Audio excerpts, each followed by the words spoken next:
And she said that sometimes we're going to notice what illustrators do to help us understand the story. Now that's a huge question. We're going to be noticing what illustrators do to help us understand the story. Because it wasn't about, we're just going to notice illustrations to notice illustration for illustration's sake, or to see illustrator moves, and it was, we're noticing this because illustrations do help us understand the story. So what do they do? So they were looking at Mo Willems. She had a book that she put under the dot camera, which is another very powerful move when you put kids writing or books under a dot camera. And she had it open, and it was a book they knew, or they knew parts of it, and she opened it up to where Elephant was on one page, Piggy was on the other, and Piggy was like shocked, and at the same time, Elephant was like, kind of surprised because she was kind of like, ooh, scared, So they were looking at this page, and here's what we need to think about. So, great question. That's an open-ended question.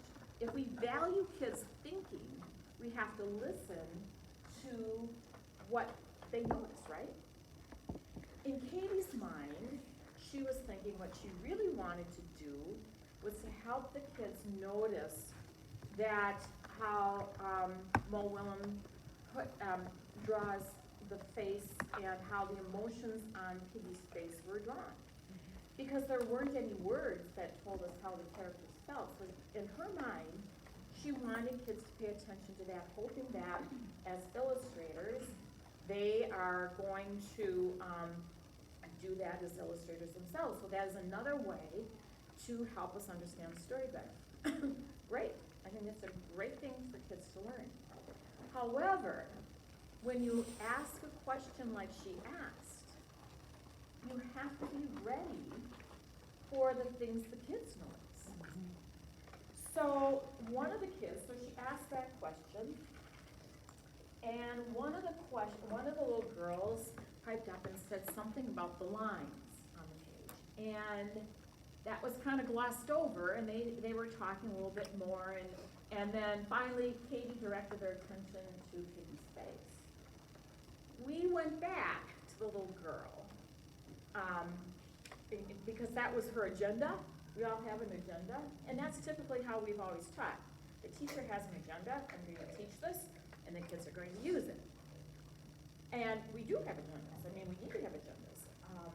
But ours isn't the only agenda. So what happened was, we went back to Ella, the little girl, and I asked her, to say a little bit more. What were you noticing? Because those lines in that book were really important as an illustrator. I said, go up to the smart screen and show us what you were noticing. So she went up, and she was showing the lines of how, I don't know, the little character on the bottom was jumping. This was showing that jumping. But then she was talking about the other lines where Piggy's jumping back. Those lines were different from some other lines. And then what Elephant was doing, and she had this huge conversation with her class about, as a reader, what she was noticing, what the illustrator did to help her figure out this part of the story. Then one little boy said, so they're all into this now, like, oh my gosh, look at how, yeah, Piggy, this guy, blah, blah, blah. So that was kind of the lesson, and then what we wanted the kids, and she wanted the kids to do is understand, well, what I was worried about is what do little kindergartners do when you say, okay, you could do this in your story, and she named it. Out of her mouth, the first thing she said is, these are movement lines. And I looked at Katie and I said, oh, have you taught movement lines? She said, no, I never use those words. If I had to wager some money on it, I bet it was for 4K. Because 4K is doing this work. They are really into Mo Willems, and I'm sure whatever classroom she is, they named it as movement lines.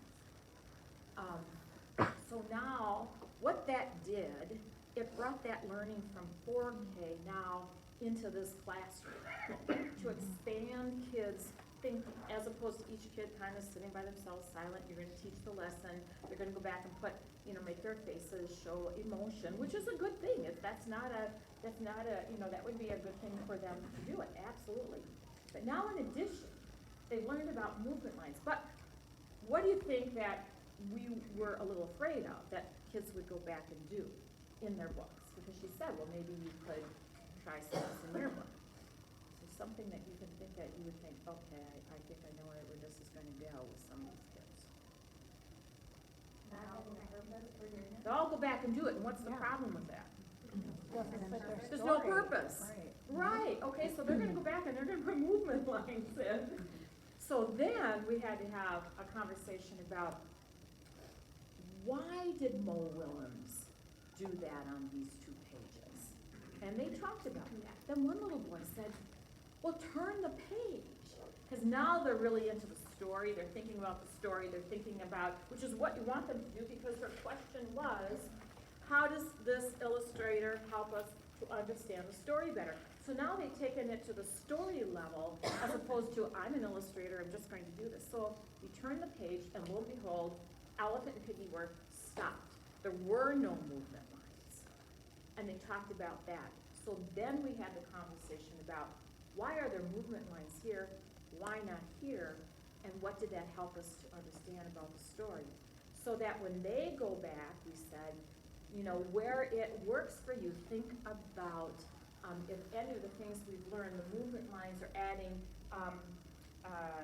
changing the faces could help your reader understand your story better.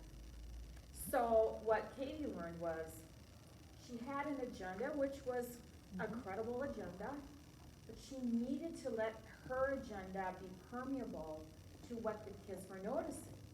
And as a result, they learned far more than if she had just stuck to this one thing. Now, I said, if the kids are noticing things and they didn't notice what you wanted them to notice, then you show them what you noticed. This is not about that teachers don't teach and they're not interjecting in and you're not having a plan and thinking what would help to move the kids forward. It's about making your agenda and your curriculum permeable, because kids will learn more. Okay, so that was absolutely a wonderful whole, and there was more, but I just